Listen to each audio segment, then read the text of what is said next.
자연미TV 이은정 원장입니다. 오늘은 눈썹 아래 거상술과 측두부 리프팅에 대해서 말씀을 드려보겠습니다. 사실 이 주제는 한번 다뤘던 것인데 오늘은 이 눈썹 아래 거상술을 주 위주로 해서 한번 다뤄보겠습니다. 그리고 미간주름 동시제거술은 부재입니다. 그래서 우리가 나이가 들었을 때 이와 같이 윗눈꺼풀이 처지고 미간에 주름이 생길 때 이것을 어떻게 교정하냐 하는 것인데 다시 한번 만들어 보았습니다. 한번 우리가 전에 했던 것을 한번 복습해 보면 나이가 들면 이렇게 윗눈꺼풀이 처지지 않습니까? 처지면 우리는 이마 근육을 사용해서 이렇게 보상으로 들어 올리려고 합니다. 왜냐하면 자꾸 시야를 가리게 되기 때문에. 그래서 위마로 들어 올리기 때문에 눈썹 위치가 높아지고 또 이마의 주름이 증가하죠. 근데 이 이마 근육이 옆에서 보시는 것처럼 이 파란색 부위 외측면은 없습니다. 그래서 이마로 들어 올려도 이 외측 측두부 쪽은 들어 올리질 못하죠. 결과적으로 이와 같이 외측면 측두부 쪽이 더 처지게 됩니다. 그래서 결국은 시야를 가리고 이게 짓무르게 되죠. 그래서 한 번은 요새는 자꾸 수명 연장이 되기 때문에 교정을 해야 되는 수술로 이렇게 되어 있습니다. 그러면 이 처진 윗눈꺼풀을 교정할 때 우리가 통상적으로 시행해왔던 상안검 성형술과 눈썹 아래 거성술이 어떤 차이가 있느냐 이것을 말씀드려 보겠습니다.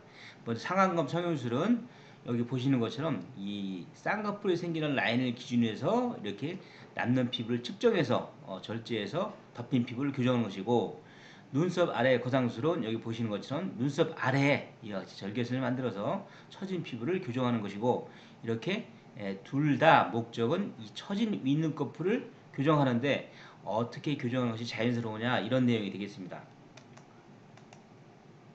다시 한번 말씀드려보죠.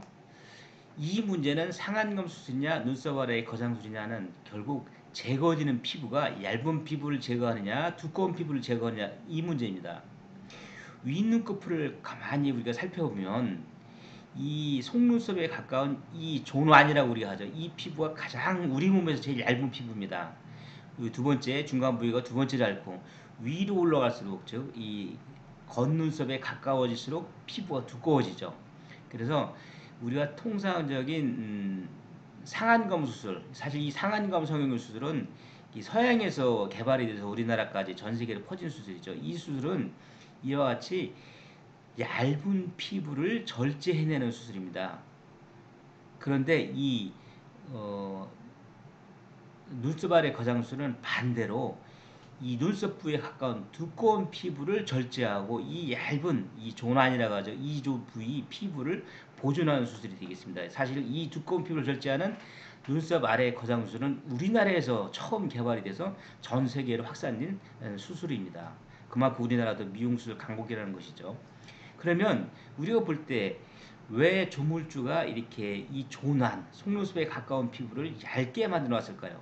그 이유는 눈을 뜬다는 것이 이 얇은 피부를 우리가 들어 올리는 것이지 않습니까? 그런데 우리가 흔히 시행하는 통상적인 상안검 성형수술처럼 늘어졌다고 해서 이 얇은 피부를 절제하고 위에 두꺼운 피부를 남겨놓으면 눈을 뜰 때 이 두꺼운 피부는 아무래도 이렇게 접혀서 밀려 올라갈 때 저항감이 있지 않습니까? 그래서 답답하다고 그러고 좀 불편하다 이렇게 호소하시는 분들이 많습니다.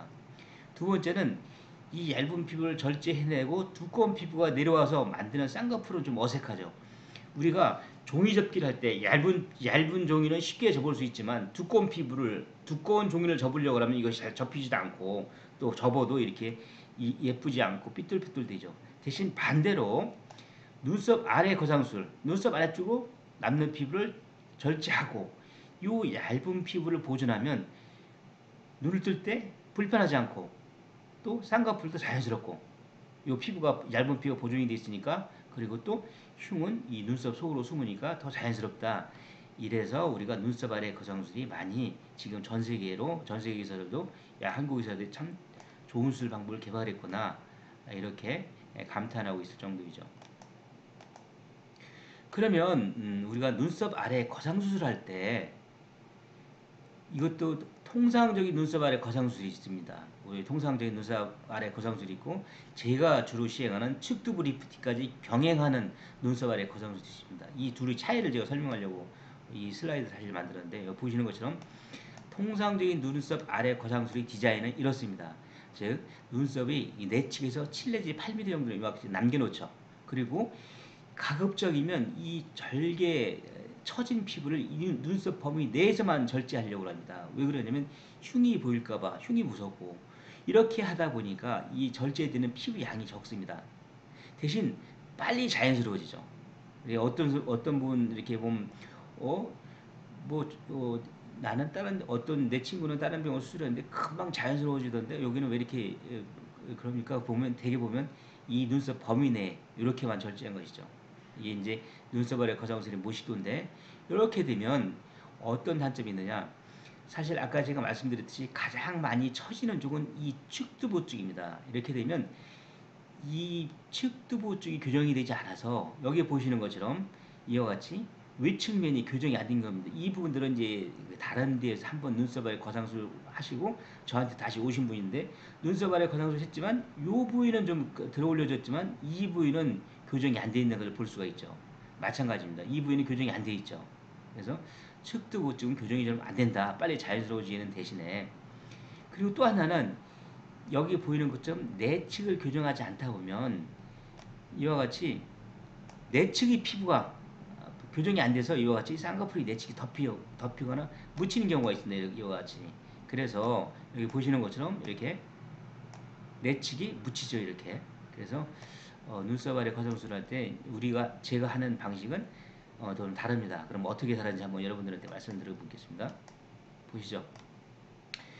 아까 제가 통상적인 눈썹 아래 거상술이 절개 방식은 이와 같이 눈썹 범위 내에서 내측을 남겨놓고 하는 것이고, 같은 환자를 제가 디자인해 봤습니다. 제가 하는 디자인은 이와 같이 눈썹의 내측을 포함시킵니다. 그리고 측두부까지 처진 부위 끝까지 이와 같이 절제를 하게 되죠. 그래서 실제 거리를 측정해 보면 단순 눈썹 아래 거상술을 했을 때 교정되는 범위가 7mm다 하면 제가 교정할 때는 약 14mm 정도 이와 같이 많이 교정이 되죠. 그래서 제가 수술하는 눈썹 아래 거상술의 목적은 50대 이후에 한번 이와 같은 눈썹 아래 거상술을 하게 되면 다시 평생 다시 한 일 없도록 하는 것이 저희 목표입니다. 그러나 이와 같이 통상적인 방법으로 빨리 자연스럽게 이와 같이 작게 절제되면 빨리 회복은 되지만 한 2, 3년 지나면 다시 처지거나, 또 하나는 이 측두부 쪽이 교정이 안 돼서 고민하는 분들이 많습니다. 그래서 제가 다시 말씀드리면 제가 하는 방식이 이와 같이 내측까지 또 측두부까지 처진 부위를 다 측정해서 절제를 하죠. 그래서 봉합을 해주면 뭐 한 번 하면 다시 안 하죠. 그리고 이 부위 흉을 없애는 이 것이 사실은 병원과 의사 개인이 노하우입니다. 사실은 많은 분들이 여기 생기는 흉과 이 측두부에 생기는 흉 때문에 이렇게 많이 이와 같이 소극적으로 수술하게 되죠. 제가 수술하게 되면 여기 보시는 것처럼 이와 같이 넓게 수술하고 뭐 흉은 눈썹 아래 숨고 뭐 쌍꺼풀 자연스럽게 유지가 되죠. 마찬가지죠. 이와 같이 늘어진 거 결제가 되고 쌍꺼풀은 자연스럽습니다. 흉은 잘 안 보이죠. 외측도 잘 안 보입니다. 그러면 미간주름 동시 제거술은 뭐냐? 제가 여러 번 말씀을 드렸던데, 우리 얼굴에 보면 많은 표정 근육이 있는데, 특히 요 미간 주변에 몰려 있는 이 표정 근육은 우리가 부정적인 표현할 때 사용하는 근육입니다. 자꾸 성질낸다든가, 또 아니면 자꾸 눈을 찡그린다든가, 뭐 계속 고민한다든가, 어떤 이유로 이와 같은 근육, 우리가 옛날에 보면 생물 시간에 뭐 골격근, 평활근 배웠습니다만, 이와 같은 골격근, 이 근육은 우리가 운동할 때 헬스할 때 사용하는 2도 박근, 3도 박근과 똑같은 골격근육입니다. 우리가 어떤 습관에 의해서 이와 같은 근육을 과발달시키다 보면 이와 같이 변합니다. 이것이 우리가 인상이죠. 인상 또는 어떤 표정 근육을 주로 발달시키는가, 이것을 보는 것이 인상이고, 또 하나는 어떻게 보면 관상이라고 할 수도 있죠. 그래서 우리가 이와 같은 표정 근육을 뭐 우리가 보톡스 넣고 뭐 필러 넣고 그러는 것보다 저는 이제 도랑치고 과자 잡는다고 표현하는데, 이왕이 하는 거 눈썹 아래 처진 피부를 교정하면서 여기에 있는 이 미간주름도 동시에 영구적으로 교정하면 어떻게 했느냐 이 얘기입니다. 사실은 이 수술 방법은 제가 2016년도가 3년도가에 미국 성형외과 교재에 대해서 아마 세계 최초에 제가 발표한 걸로 되어 있을 겁니다. 그래서 이렇게 해서 여기 보시면 눈썹 아래 거상술을 측두부 리프팅까지 하고 수술 전에 이 미간주름까지 동시에 제거를 했죠. 힘을 꽉 줘도 안 생기죠. 마찬가지죠. 눈썹 아래 거상술과 측두부 리프트까지 디자인하고 수술 전과 수술 후 힘을 꽉 줘도 이 미간주름 안 생깁니다. 이와 같이 눈썹 아래 거상술을 하면서 동시에 미간주름도 영구적으로 동시에 교정할 수가 있다. 이 수술이 뭐 도랑치고 가재 잡는 것처럼 물론 시간은 좀 더 걸리겠지만 이것이 동시에 교정이 되면 이 근육이 없다 하더라도 우리가 평생 사는데 지장은 없다. 다만 연기자들 뭐 성질내든가 화내는 연기를 해야 되는 분들한테 이런 수술 하면 안 되겠죠.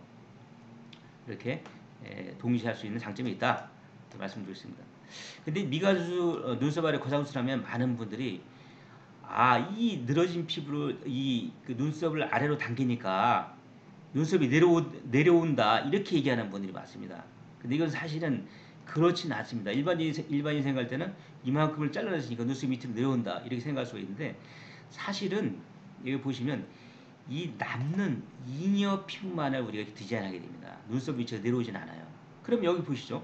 이분은 수술 전이고 이게 수술 디자인인데 수술 후 그 다음날 수술 후 2주째 눈썹 위치가 실제로 내려왔네. 아까 보셨던 분 마찬가지죠. 눈썹이 이렇게 올라와 있는데 눈썹 위치가 내려왔네. 이렇게 생각 사실은 이게 눈썹이 내려온 게 아니고 이 처진 것만큼 우리가 보상지로 이마를 이용해서 눈썹을 들어 올렸던 것입니다. 그 부위 그 들어 올렸던 이마의 보상작용이 없어지는 것이지 이것이 피부를 잘라내서 피부에 의해서 당겨져서 내려오는 것은 아니다. 이렇게 말씀드립니다. 이분은 원래 눈썹 위치가 이 위치였습니다. 근데 피부 젊었을 때 보면 틀림없이 이 위치였습니다. 그런데 이 늘어진 거에 비례해서 눈썹이 점점점 이마 근육을 당겨 뜨니까 올라갔다가 다시 처진 부위 이만큼을 교정하니까 눈썹이 정위치로 내려온 것 뿐입니다. 그래서 실제는 눈썹이 내려온 것이 아니다. 그 이유는 남는 피부만, 잉여 피부만 절제한다. 잉여 피부는 어떻게 측정할까요? 이 속눈썹이 살짝 움직일 정도 이렇게 잉여 피부만 절제하게 되죠. 여기에 보면 늘어진 피부 많이 있는 경우 많이 늘어진 부분은 뭐 13일 이상 늘어진 부분도 있습니다. 제가 이 사진을 일부러 준비했는데 수술 후 그 다음날 그리고 2주째 빨리 자연스럽습니다. 흉은 뭐 잘 안 보일 것이고 그리고 또 많은 분은 아까 제가 한번 제가 설명을 드렸었는데 많은 분들은 눈썹이 이렇게 좁아진다. 이것은 아까 제가 설명을 드렸죠. 이것은 내측을 교정하지 않고 통상적인 일반적인 수술 방법을 수술하면 내측은 절제가 안 돼서 교정이 과소교정이 된다. 그러나 여기처럼 잘 교정하게 되면 내측도 자연스럽게 유지가 될 수가 있다. 이렇게 말씀드릴 수가 있습니다. 이상 팩트 위주의 자연비TV 이은정 원장이었습니다. 영상이 도움이 되셨다면 구독, 좋아요, 알림 꼭 부탁드립니다. 감사합니다.